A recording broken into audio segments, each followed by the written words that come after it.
Bonjour à toutes, bonjour à tous.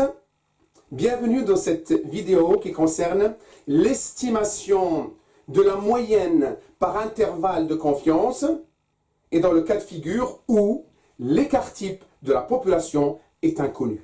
Il n'est pas connu.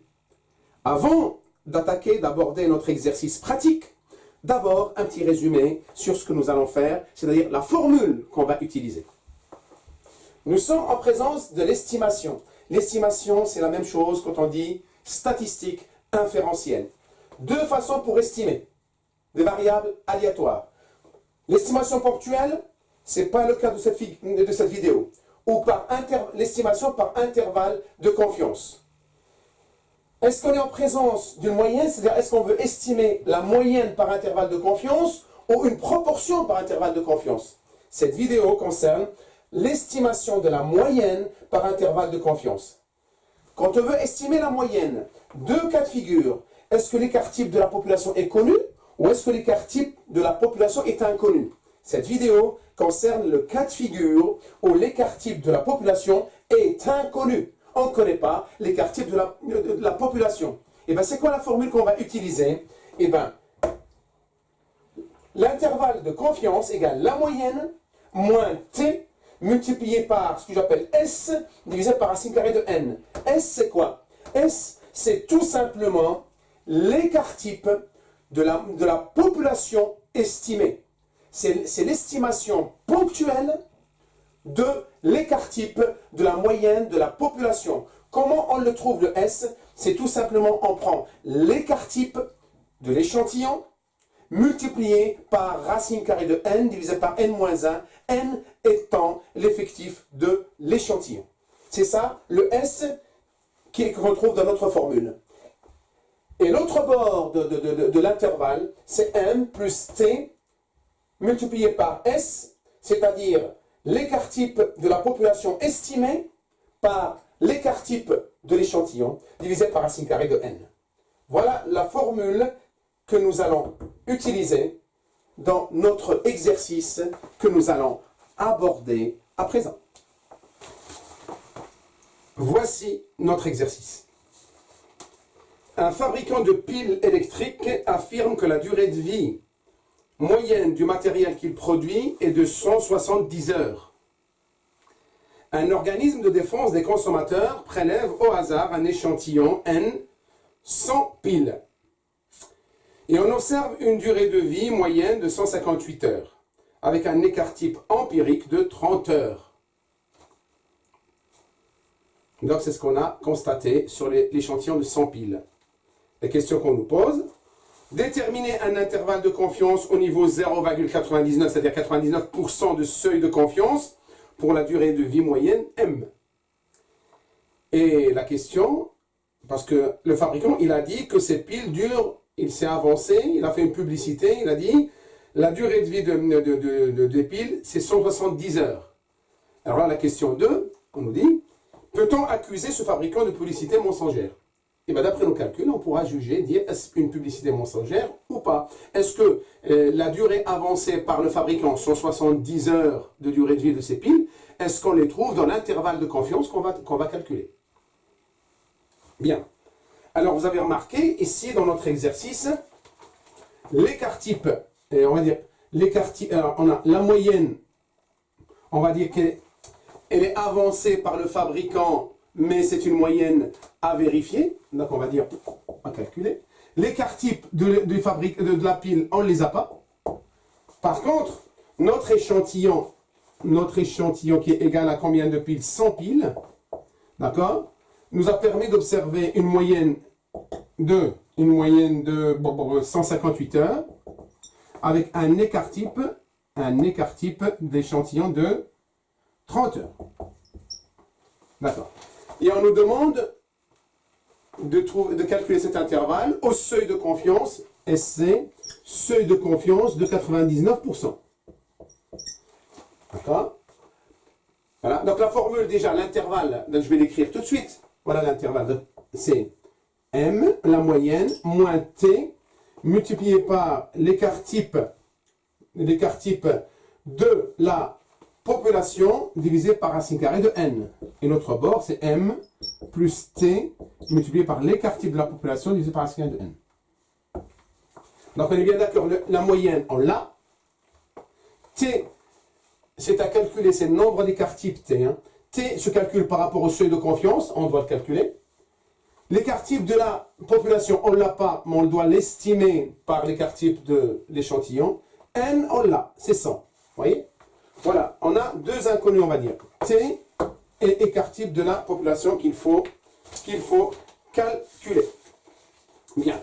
Et ça veut dire que cet écart type-là, on doit l'estimer. On doit l'estimer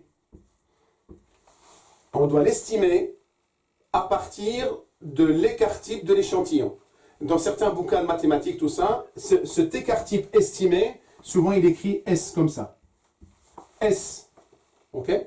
Donc c'est pour ça, quand on vous met S à la place d'écart type là, ça veut dire que c'est l'écart type de la population estimée. On ne le connaît pas. Donc c'est pour ça, à la limite, je peux changer là et je mets S. C'est la même chose.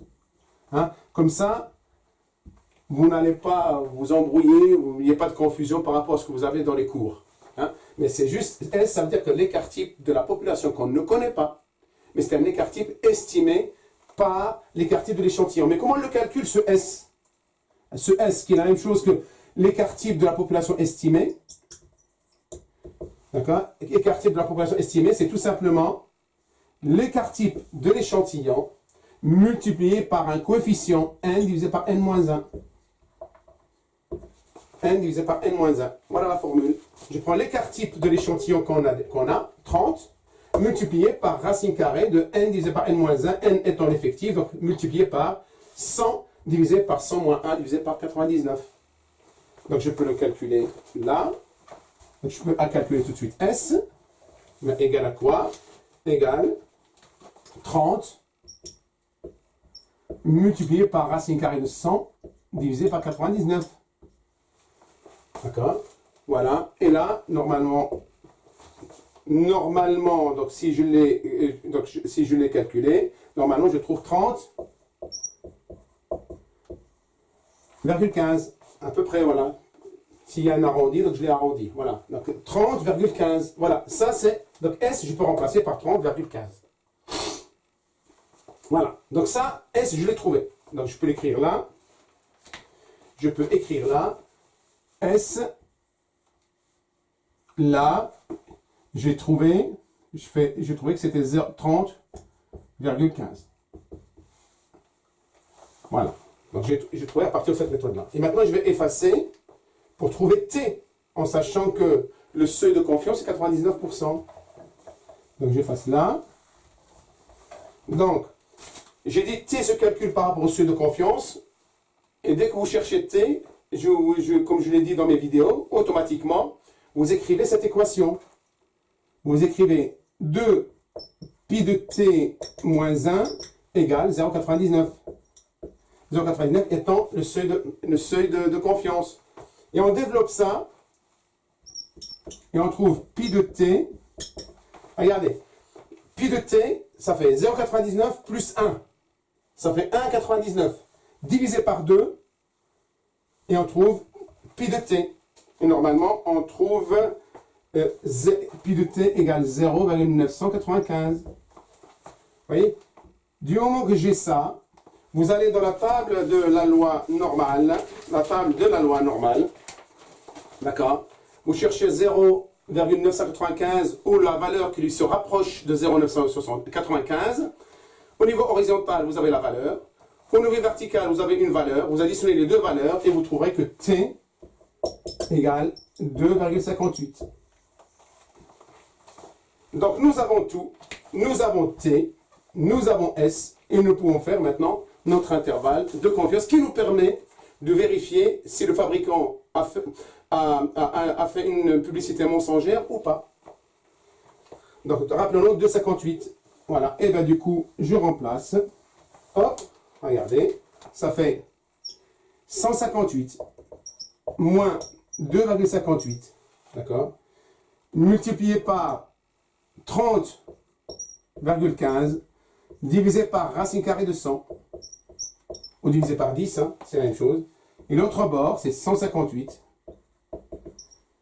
plus 2,58 multiplié par 30,15 divisé par racine carrée de 100.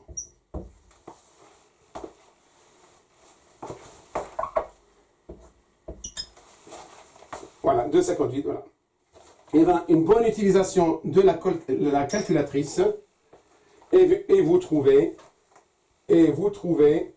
150,22 et l'autre bord 165,78. En arrondissant, bien entendu, et voilà notre résultat. C'est-à-dire l'intervalle, la moyenne, hein, la durée moyenne des piles est comprise entre 150,22 heures et 165,78 heures. Alors le fabricant, la question numéro 3, ça c'est 2, hein, on est bien d'accord, c'est la question 2, ou, attendez, je vérifie notre, hop, c'est la première question, ça c'est la première question, d'accord. Et bien la question numéro 2, on nous demande, peut-on accuser ce fabricant de publicité mensongère? Mais qu'est-ce qu'il a dit, le fabricant? Dans sa publicité, il a dit que la durée moyenne de ces piles, la durée moyenne, s'élève à 170 heures. Est-ce que les 170 heures sont comprises dans cet intervalle-là? Eh bien non. Eh bien voilà, donc on peut dire qu'il y a une publicité mensongère, parce qu'à 99% de ceux de confiance, la durée moyenne de ces piles, c'est entre 150,22 heures et 165,78 heures. Voilà. Voilà notre exercice concernant l'estimation de la moyenne par intervalle de confiance, en sachant que l'écart type est inconnu. Je vous dis bon courage et peut-être à très bientôt dans une autre vidéo. Au revoir.